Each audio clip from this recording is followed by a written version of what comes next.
During that period, it was correct. It was in written laws. The positivist, who is a HLA professor, said clearly, Babu.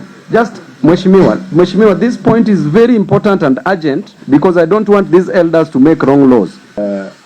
Honorable Babu Owino, do you have something to say? Thank you very much, Chairman.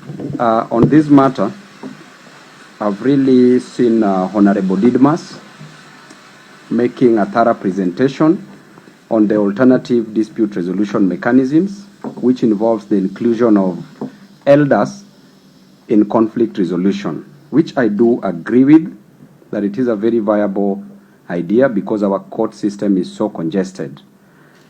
However, there's only one point. In totality, I agree with it, that this bill should pass. The reservation that I have, because you've now invoked my legal knowledge, is that in jurisprudence, there are different schools of thought. There is the natural school of thought, which says that law emanates from the Almighty, from a deity, from the Almighty God, and that law should have morality. And should we have these elders, and at times, you know, Mheshimiwa Didmus, how the elders behave when it comes to conflict resolution. They may be biased, they may take a political angle, they may come up with unjust laws.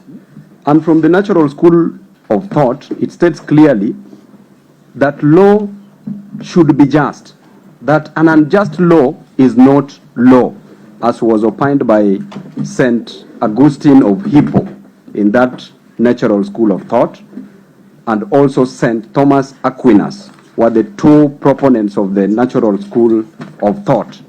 Then moving very fast, Mheshimiwa Didmus, we have also the positivist. I want to marry these two so that we know where the society will move to.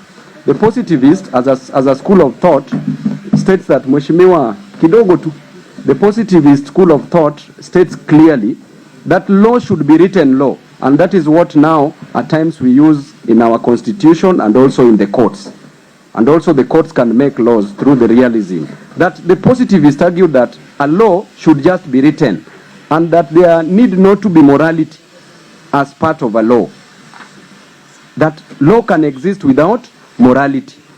Then we remember during Hitler's time, during the Holocaust, when the Nazi Germans were killing the Jew. During that period, it was correct. It was in written laws. The positivist, who is a HLA professor, said clearly, Babu. just Mheshimiwa, this point is very important and urgent because I don't want these elders to make wrong laws and just terminate people unfairly. So please just hang on my lips. Thank you, Chairman. So HLA said that, you know, that there should be no relationship between law and morality. And therefore, he was supporting the idea that Hitler ought to have just killed the Jews because it was written laws. Then Professor Lon Fuller, not Professor, but Lon Fuller, during that debate of HLA Hart versus Lon Fuller, they were arguing. And Lon Fuller challenged Hart, chairman. He challenged Professor HLA Hart and said that yes, it is written law that people ought to have been killed as per the German rules. But was it moral? Then that is at that point Hart changed his heart and said that indeed, as much as it was written law, then the Jews ought not to have been killed. So what I'm trying to say is this. Most of these elders, you know, can be political. And you know, me and you will be the first victims if we don't send them something. Because they can decide to make unfair laws or unjust laws. So my question is, which type of laws, as they resolve to alternative dispute resolution mechanism, will they be using? But the idea itself is a brilliant idea. Thank you.